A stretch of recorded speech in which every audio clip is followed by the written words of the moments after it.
Virus.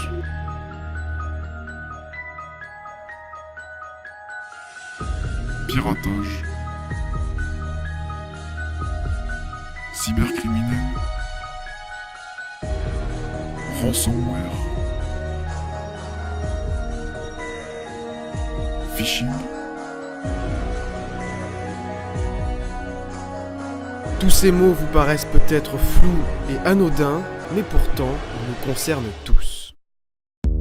Les objets connectés se sont immiscés dans notre quotidien à tel point qu'ils en deviennent indispensables.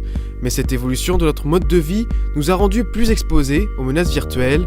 Selon un rapport publié par Norton, Avast et Symantec, 13,7 millions de Français ont été victimes de cybercriminalité en 2016. Dans 14% des cas, ce sont les mots de passe qui sont dérobés et dans un registre plus préoccupant, 10% concernent la fraude à la carte bancaire. Pour ces cas de piratage, personne n'est écarté. Cette étudiante toulousaine s'en est rendue compte assez vite. Un soir, je fais un tour sur mes comptes pour voir où j'en suis. Donc je regarde mes différents comptes et sur ce compte-là, je vois une somme assez importante, plus de 500 € qui sont débités. Je me pose quand même pas mal de questions, je me dis mais qu'est-ce qui s'est passé?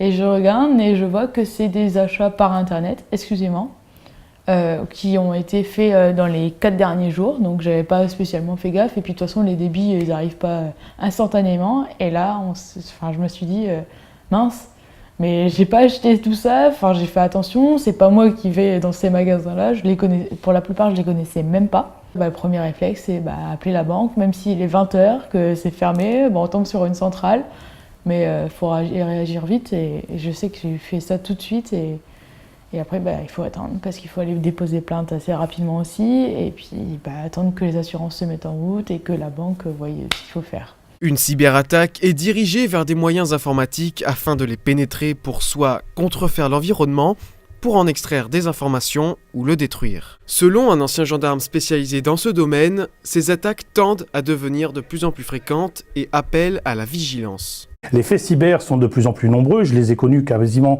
depuis une vingtaine d'années, donc ils ont toujours été en totale croissance.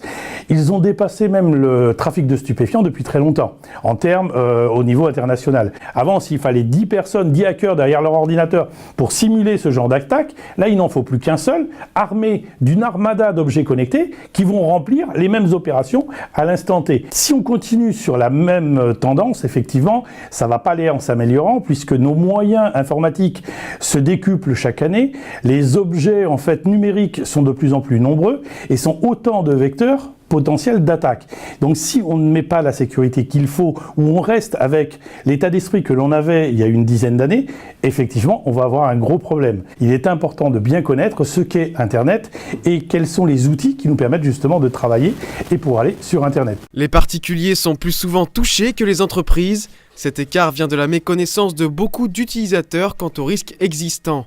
Parmi les nombreuses attaques recensées, on compte les ransomware dont l'objectif est de chiffrer les données et demander une rançon, mais aussi l'utilisation de techniques de phishing qui comptent sur la naïveté des internautes. Il s'agit souvent de techniques de phishing donc, qui s'en prennent typiquement le manque de vigilance des personnes, puisqu'on va cliquer sans faire attention, sans se soupçonner qu'un lien ou une pièce attachée, par exemple dans un mail, puisse être infectée. On a 2 fois plus de particuliers qui se font berner souvent par des techniques de phishing par rapport aux professionnels. Les entreprises sont un peu mieux armées quand même.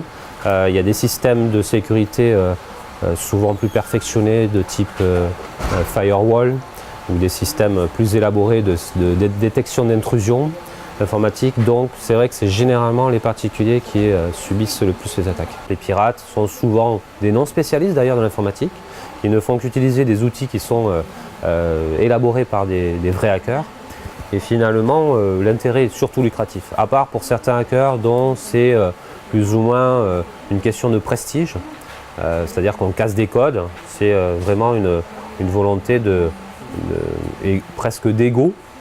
Mais ça c'était beaucoup plus le cas avant, au début de l'informatique. Maintenant, c'est plus des pirates d'ailleurs, il faudrait plutôt parler de pirates que de hackers.